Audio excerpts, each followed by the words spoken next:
Good morning poker. Aujourd'hui, nous allons continuer à parler des mises, des bets en anglais, plus précisément des ouvertures du coup pré-flop. Opening bet. On a vu donc que c'était une très mauvaise idée de limper en ouverture d'un coup pour la première mise d'enchère lorsque personne à part les blindes n'a misé. Le joueur qui a la parole peut choisir de miser pour commencer le tour d'enchère. Il va ouvrir en misant au moins 2 grosses blindes en annonçant raise ou relance ou ouverture. On appelle cette mise opening bet ou RFI. Raise first in, le premier à relancer. Raise first in, RFI. Le minimum pour une relance pré-flop est donc de 2 blindes dans la règle du no limit hold'em.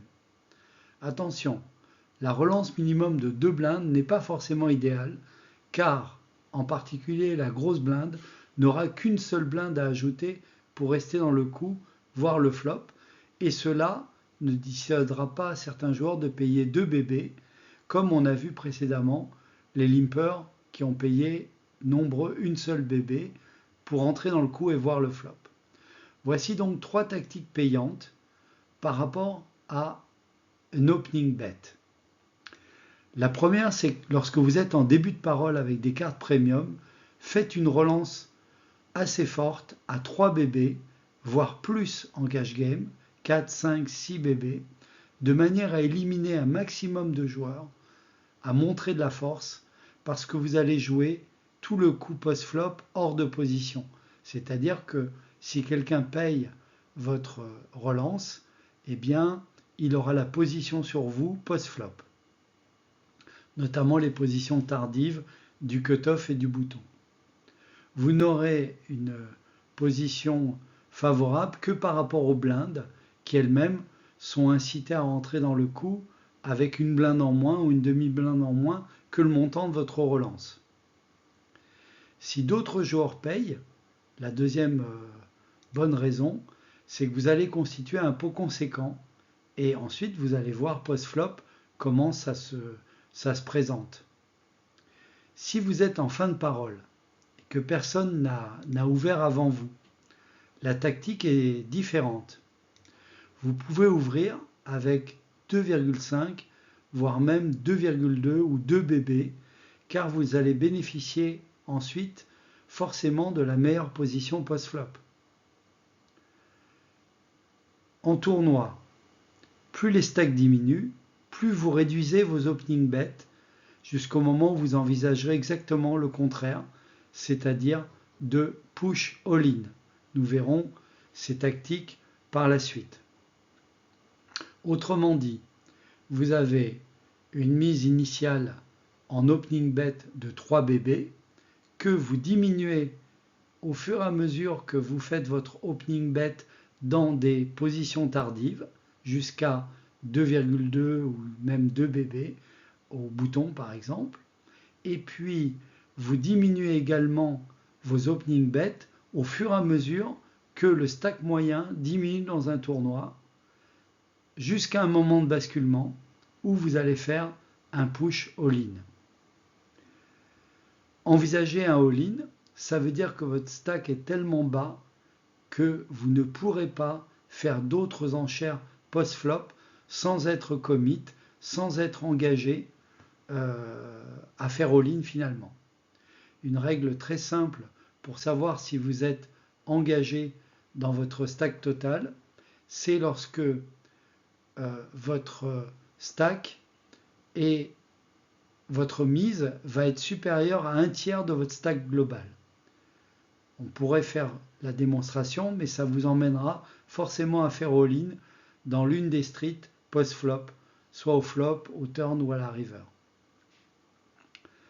Donc, lorsque votre stack à engager dépasse le tiers de votre stack total, vous ne pouvez pas faire un opening bet normal, vous êtes en situation de push or fold, soit vous mettez tout pré-flop, soit vous n'entrez pas du tout dans le coup. C'est des situations typiques de tournoi lorsque vous êtes notamment en dessous de 10 blindes, 10-12 blindes. Et à ce moment-là, le fait de faire un opening même à 2 bébés est une mauvaise chose parce qu'elle va vous entraîner de toute façon sur un all-in dans la suite du coup.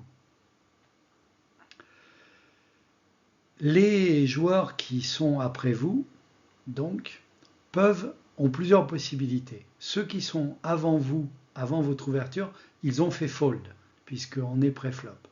Donc il reste tous les joueurs après vous, à votre gauche, et y compris les blindes. Ils peuvent soit faire un call, soit faire un re-raise. Le re-raise ou sur relance.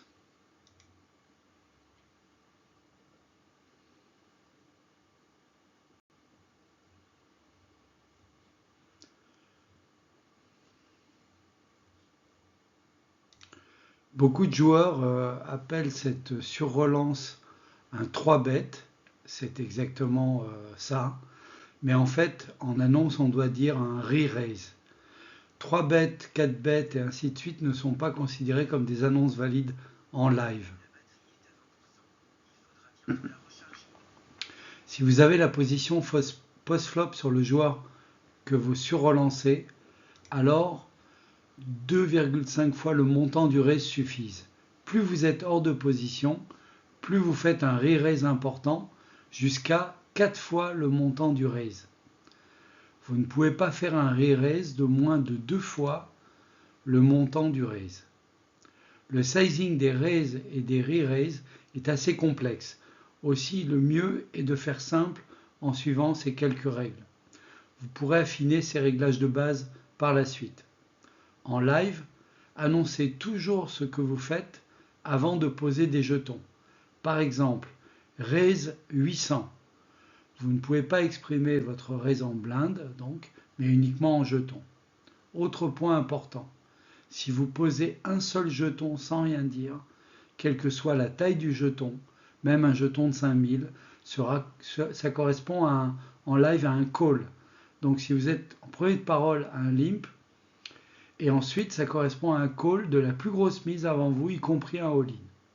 Soyez donc attentif et annoncez toujours ce que vous faites avant de poser ou de manipuler vos jetons. Même si vous vous trompez après dans vos jetons, ce qui compte, c'est ce que vous avez annoncé. Aussi le dealer, le croupier, va rectifier sans aucun dommage pour vous. Attention aussi à attendre votre tour avant de miser ou de folder. Les joueurs qui font ça sont souvent repérés comme des fiches. Dernier conseil, attendez votre tour pour regarder vos cartes, en live bien sûr, et apprenez-les par cœur pour ne plus avoir à les regarder pour la suite du coup. Les joueurs qui regardent leurs cartes avant leur tour ou qui doivent les regarder à nouveau dans les streets post-flop sont un indice de joueurs récréatifs de fiches. Dans le prochain épisode de Good Morning Poker, nous allons voir les mises défensives suite à un raise ou un re-raise. À bientôt!